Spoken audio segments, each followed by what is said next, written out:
촛불. 촛불의 모든 과실을 고스란히 따먹은 문재인 정부. 문재인 정부의 첫 번째 국정과제는 노동 존중 사회와 일자리 창출이었다. 첫째도 일자리 대통령, 둘째도. 그러나 2년 후 노동 존중 사회는 사라졌다. 일자리 창출은 실패했다. 사라져버린 그 자리에 새로운 것이 자라났다. 사람들 눈에 너무나 아름다운 모습의 버섯이다. 처음에 한 군데만 생겼던 이 버섯은 상생형 일자리라는 이름으로 온 나라를 덮을 기세로 여기저기서 마구잡이로 재배되기 시작했다. 버섯 전문가들은 이 버섯이 땅 위로 머리를 내밀 때부터 알았다. 이 버섯은 먹고 난 후 죽음에 이르기 전에는 알 수 없는 치명적인 독을 품고 있는 독버섯이라는 것을 말이다.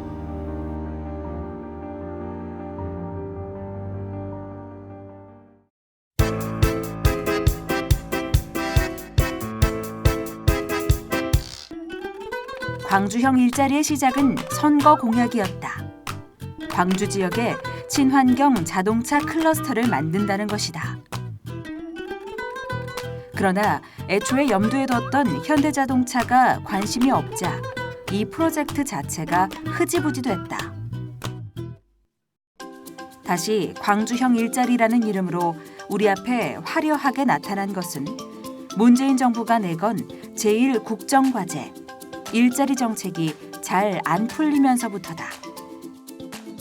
궁지에 몰린 문재인 정부는 2018년 지방선거를 앞두고 광주형 일자리에 불씨를 지폈다. 일자리 나눔과 사회통합의 광주형 일자리 모델이 전국으로 뻗어나가도록 할 것입니다. 지방선거 직전에 현대자동차가 광주형 일자리 투자를 전격 발표했다. 이후 광주형 일자리는 급물살을 타기 시작했다.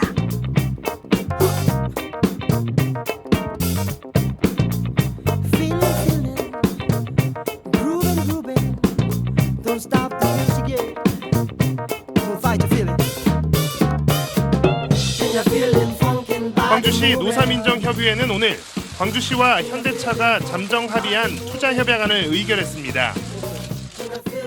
문재인 정부와 현대자동차 간에 어떤 밀약이 있었는지는 모르나 2019년 1월 광주시와 현대차가 결국 투자 협약식을 치렀다. 현대차가 국내 완성차 공장에 투자한 건 1996년 이후 처음입니다. 광주 빛고울공단에 자본금 5,754억 원을 투자해 완성차 공장 법인을 설립해 2022년부터 소형 SUV 35만 대를 5년간 생산한다. 1대 주주 광주시, 2대 주주 현대자동차, 3대 주주 산업은행, 그 외 자금은 재무적 투자자를 통해서 조달한다. 고용은 정규직 노동자 1,000명 고용과 간접 고용까지 합쳐 11,000명 일자리를 창출한다. 노동시간 44시간에 임금은 3,500만 원이고 35만 대 생산할 때까지 무노조, 임금 협상 없다. 노사민정의 운영으로 원하청 간의 불공정 거래는 발붙이지 못하게 할 것이다. 비록 동종업계 임금의 반값이지만 지자체가 교육, 의료, 주택 등을 지원하겠다고 하니 실제로는 임금이 6천만 원이라고 주장한다. 사회적 대타협을 통해 적정 임금을 유지하면서 더 많은 일자리를 만들 수 있다는 것을 증명하게 될 것입니다.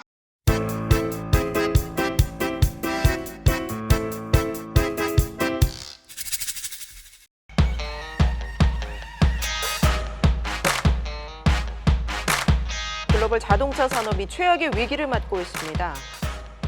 지금 세계 자동차 산업은 자동차 산업 전환기를 맞아 구조조정이 한창이다. 한국도 자동차 산업 위기 속에서 작년 2월 군산 공장이 폐쇄됐고 자동차 생산이 줄어들고 있다. 친환경차, 자율주행차 같이 전자제품을 방불케 하는 자동차가 산업의 미래로 등장하고 자동차에 대한 사람들의 생각도 소유해서 빌려 쓰는 공유 개념으로 변하고 있다. 자동차 산업이 지금 업이 바뀌는 거예요. 제조업이 아닙니다. 이제 뭐 현대에서도 앞으로는 이동수단, 그러니까 그 모빌리티 서비스로 가겠다 이렇게 얘기를 했듯이 서비스라는 거죠. 그래서 업이 바뀌고 있고 노동자의 인원 감축도 꾸준히 이어지고 있다.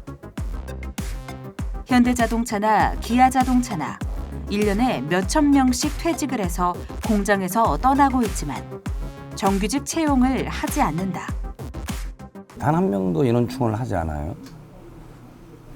앞으로 미래 경쟁력에 대비한다는 이유 때문에 그렇죠. 더 이상 사람을 충원하기 어렵다. 생산이 대폭적으로 줄 것이다. 라고 선전하면서 광주형 일자리에서 생산할 차가 있다고 하는 것은 논리적으로 전혀 안 맞는다는 얘기죠.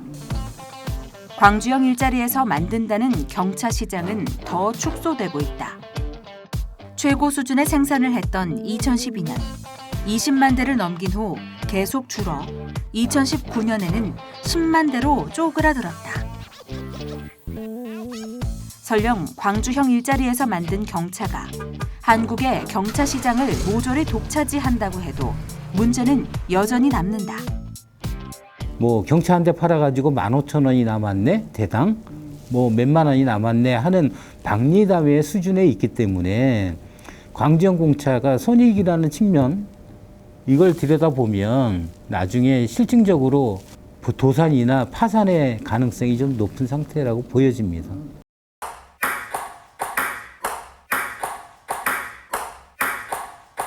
일대주주인 광주시는 경영과 관리에는 전혀 참여하지 않고 그 결과만 책임진다.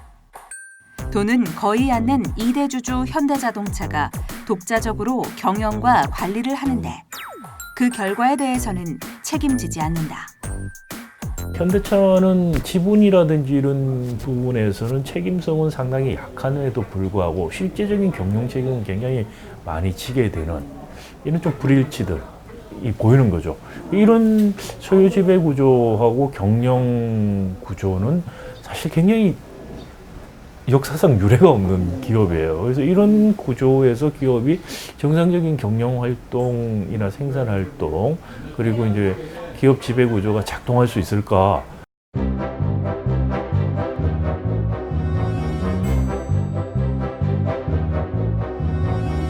자동차가 계속 팔려서 완성차 공장 하나를 계속 유지하려면 2, 3년 만에 개선 모델이 나와야 하고 4, 5년 만에 신모델이 나와야 한다. 아무리 천문학적인 돈이 든다고 해도 그 돈을 지속적으로 투자해서 새로운 상품을 계속 내놓아야만 하는 것이 자동차 산업이다. 제1주주 광주시 지자체가 과연 시민들이 내는 세금으로 그런 투자를 할 수 있을까?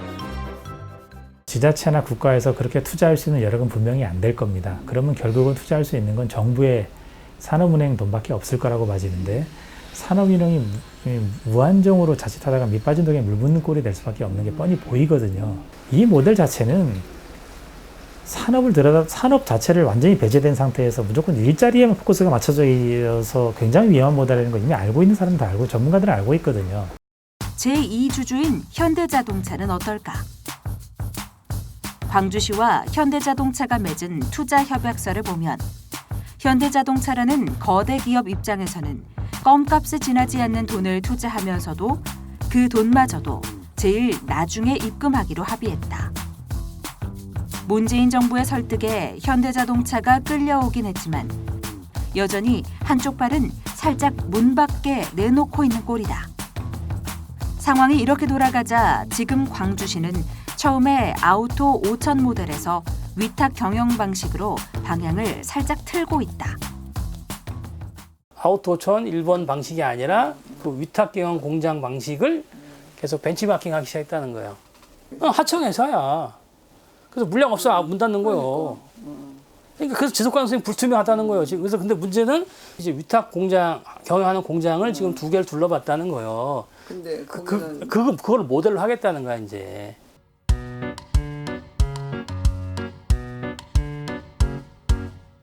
똑같은 업종에서 일하는 정규직인데 왜 다른 정규직에 비해 나는 반값을 받지? 언제까지 반값 임금을 유지할 수 있을까? 노조가 결성되는데 누구도 막지는 못하거든요. 그거 큰일 나는 얘기니까. 그럼 노조가 생긴다 그러면 또 협상을 하게 될 거 아닙니까? 그래서 그럼 임금 올려주십시오. 거기서 시작돼갖고 나중에 노사 간에 또 갈등이 생긴다. 그럼 그 공장이 멈출 수도 있단 말이죠. 이런 문제들이 뭐 그건 누구나 아주 단순히 생각할 수 있는 생각이죠. 처음에 광주형 일자리가 벤치마킹한 모델은 독일의 아우토 5000이다. 임금을 본사보다 20% 낮춰 새 일자리를 만든 겁니다. 그러나 이 아우토 5000은 7년 만에 사라졌다. 그 가장 큰 이유가 7년 동안 노동자들의 임금 인상과 노동 조건 개선이 계속돼서 결국은 같은 업종의 정규직과 임금 차이가 없어졌기 때문이다. 똑같이 폭스바겐과 똑같은 자동차를 만드는데 왜 우리는 저 사람들과 임금 차별을 받아야 돼? 그러면서 매년마다 임금 인상 요구를 하기 시작합니다. 그러면서 7년간이 지난 간체교섭을 통해서 올라가면서 임금의 분별력이 없어지자 아예 그냥 통제권을 폭스바겐이 다 인수해버린 거예요. 그럴 바에는 우리가 아예 컨트롤하는 것이 낫겠다 해서 자회사를 흡수해버렸어요. 그것은 결국은 지속 가능한 모델은 아니었다는 게 드러나는 거죠.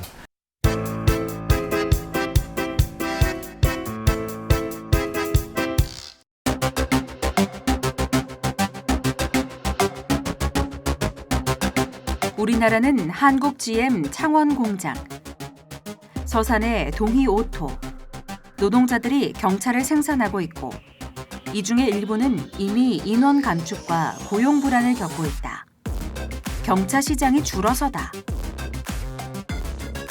여기에 더해서 똑같은 일자리가 더 생기면 기존의 경차 생산 일자리가 온전할 수 있을까? 광주형 일자리는 기존의 일자리를 대체하는 것일 뿐이다. 광주 공장이 마치도 어떤 그런 자동차 산업의 문제를 해결할 수 있는 대안인 양 그렇게 거짓 포장을 해서 결론적으로는 다른 지역의 일감을 이렇게 오히려 몰아가는 이런 방식 외에는 그건 성공할 수 있는 길이 없다. 다른 지역의 어떤 일자리를 뺏으면서 노동자 간의 일자리 경쟁을 유발하는 저는 그건 국가가 해서는 안 될 짓이라고 보거든요. 단순히 한 공장의 일자리 문제로만 끝날까? 우리는 30여 년 전에 이미 삼성이 자동차 산업에 진입할 때 경험했다.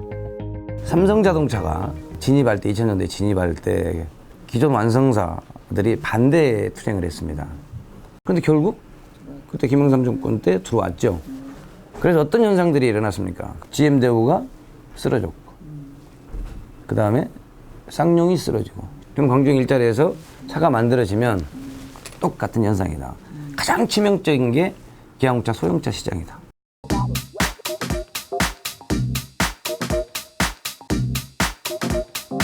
상대와 경쟁하기 위해서 상대를 이길 만한 기술 같은 새로운 무기를 개발하는 것이 아니라 무조건 싸게 주겠다는 것이고 그러기 위해서 노동자의 임금을 반값으로 깎겠다는 것이다. 임금 경쟁력이 쫓겨있는 산업이 생기면은 그 이상의 거부가치로 우리가 진화해 나가는 식으로 가야지 미래지향적이고 더 발전적인데 임금 경쟁력이 딸린다니까 임금을 반으로 하고 정부가 보조해 주겠다. 정말 어떻게 보면 참 순진하다고 할까요? 아니면 정말 아무 생각이 없는 기본적인 정책이다. 당연히 이 반값에 저임금을 유지하기 위해서는 노사교섭도 임금 인상도 노동조합도 없어야 한다는 것이다. 자본가들이나 어떤 회사들이 노동조합하고 대화해서 뭐 이렇게 일을 하거나 어떤 사업을 추진하려고 하는 것을 상당히 반대하고 있기 때문에 그런 것들을 철저하게 배제하고 있는 그런 일자리라서 노동자적인 측면에서는 우리 노동자들의 권리를 보호받지 못할 것이라는 생각을 가장 많이 하고 있는 핵심으로 좀 보고 있는 내용입니다.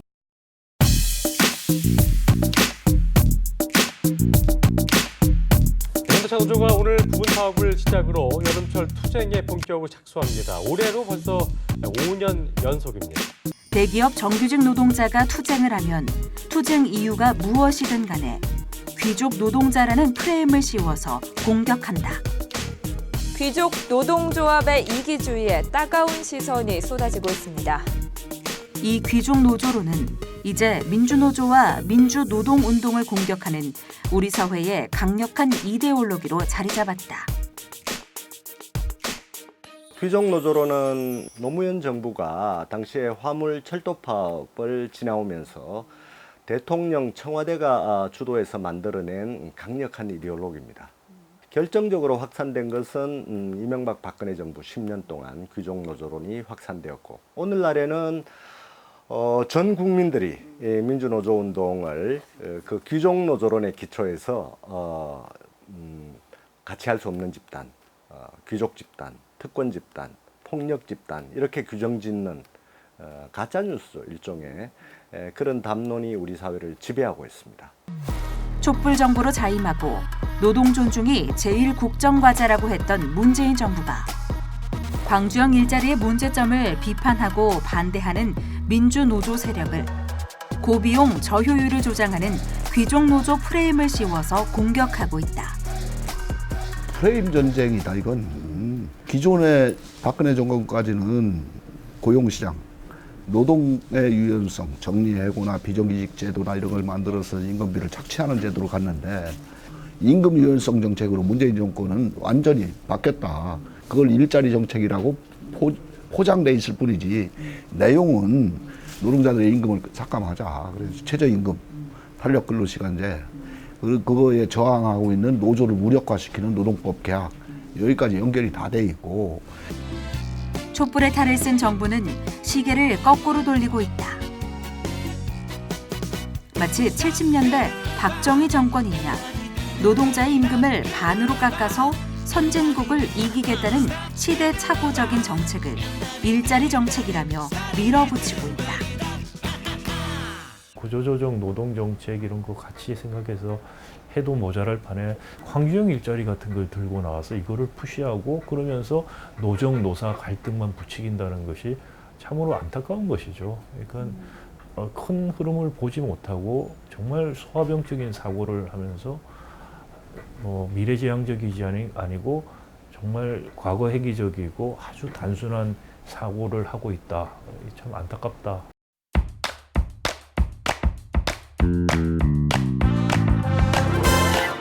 좋은 일자리에 대해서 우리 사회에서 과연 누가 가장 고민해왔고, 누가 실제로 나쁜 일자리를 좋은 일자리로 만들어 왔을까? 바로 우리였다. 더 많은 이윤을 위해 좋은 일자리를 파괴하려는 자본과 정부로부터 우리 사회의 좋은 일자리를 지켜내온 것이 노동조합과 노동자의 투쟁이었다.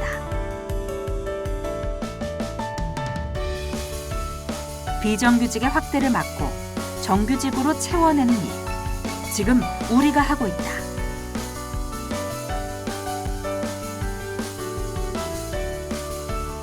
탄력근로제를 저지하며 저임금, 장시간 노동의 나쁜 일자리를 막아내고 있다. 노동시간 단축으로 일자리를 나누는 일, 반드시 필요한 일이다. 우리는 지금 우리 사회의 양극화 해소를 위해 저임금 노동자들의 임금을 올려서 노동자들 간의 임금 격차를 줄이고 일자리의 질을 높여가고 있다. 자본의 탐욕으로부터 노동자의 생명과 안전을 지키는 일, 좋은 일자리를 만드는 일이다.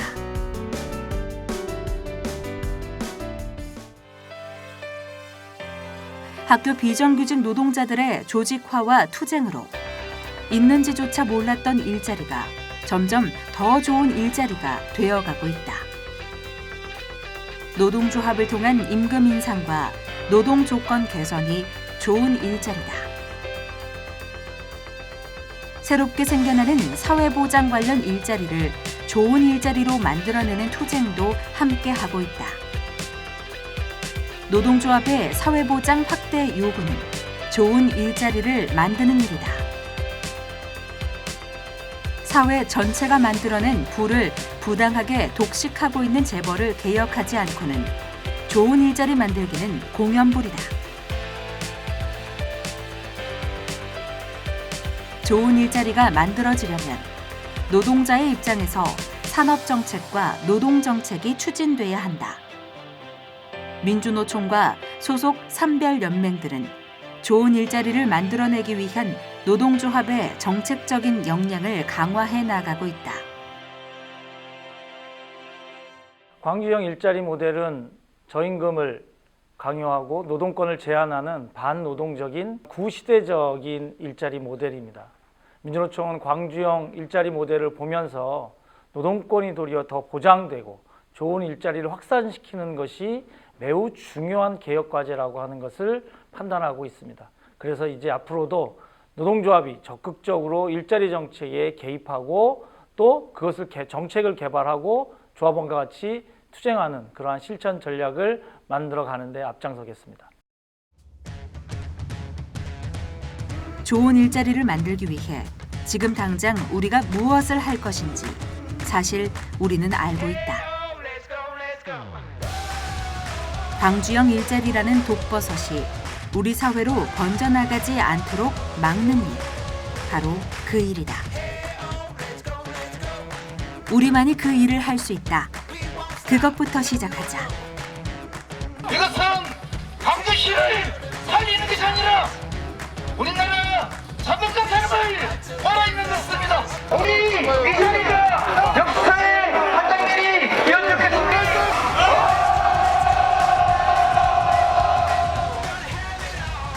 노동배제와 저임금의 나쁜 일자리, 광주형 일자리가 중단되는 그날까지 우리의 투쟁은 계속될 것이다. 노동 중심의 일자리로 전환하기 위한 민주노총의 투쟁은 계속될 것이다.